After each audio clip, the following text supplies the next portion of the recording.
U.S. News and World Report contributor Ashley Pratt joins the panel now. So what do you think, Ashley? Is this taking away? I mean, it is kind of flutter that takes away from what people are dealing with in their normal lives. Well, I think the frustration here is that he is hitting a point at which he has a strong legislative accomplishment to close out the year. So after a year of people saying he's done nothing, he has no legislative accomplishments, there's gridlock in Congress, all of this stuff, you know, Republicans don't like him, Democrats don't like him.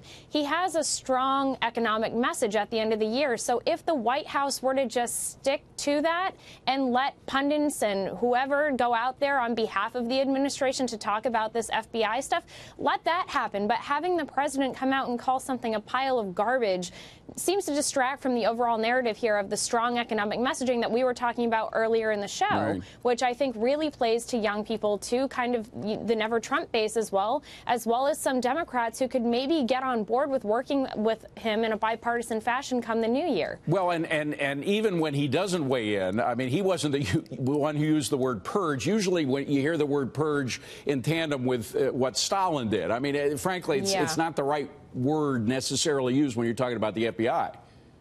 Yeah, no, and that's entirely true. But I think, you know, if we're sticking to what the president is doing right now, he either needs to condemn those types of words being used, or he needs to not come out there and say things like, again, this dossier being a pile of garbage. He may think that it's flawed. He may think that there's no merit to it. But at the same time, stick to consistent messaging that shows that you are focusing on policy and economic agenda that's going to improve the lives of Americans moving forward. And that will be the winning message at the end of the day, because what you don't want is people to take the messaging that, you know, he's flying off the handle, his erratic behavior is a problem. You really want it to be focused on that policy and changing the narrative again on his behavior and him looking more dignified as a president. On the other hand, you can't ignore, James, the fact that there has been something going on in the FBI, and it was going on during the course of the election campaign. Now we have word that the FBI general counsel, who's been removed from that position, by the way, named James Baker, he was the one that leaked the Trump dossier to David Corn, who worked for Mother Jones, a left-wing publication.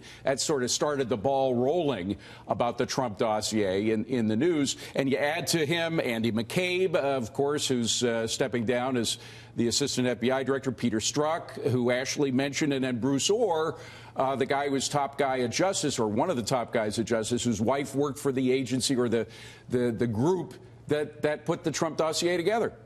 Yeah, I think we talk about the president, and I agree he ought to have a positive message. And I think, as we said, he's got a good one to tell on the economy. But based on what we know to this point, the dossier does look like a pile of garbage. And it does look like there was a group, whether you want to call it a conspiracy or a cabal or whatever, a group of people at Justice and FBI who were working together to promote it. And you can pick whatever word you want to use, but it looks like, as we said, Mr. Mueller chose to purge Peter Strzok based on clear bias in those text messages, not simply an employee holding an opinion, which he's allowed to do, but even suggesting in there that he's acting on it in terms of an insurance policy. What did that mean? Was this a plot to keep Trump from becoming president? So I think there are a lot of questions. Another one is it really so hard for a special counsel to assemble a great team of lawyers without hiring political axe grinders who are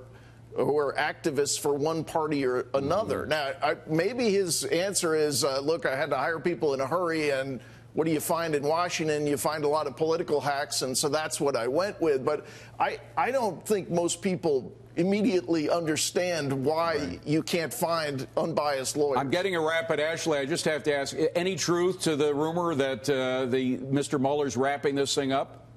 I'm not entirely sure on that, but I mean, if he is, it doesn't seem like much has been found in this case, and it'll be interesting to see what happens moving forward with it.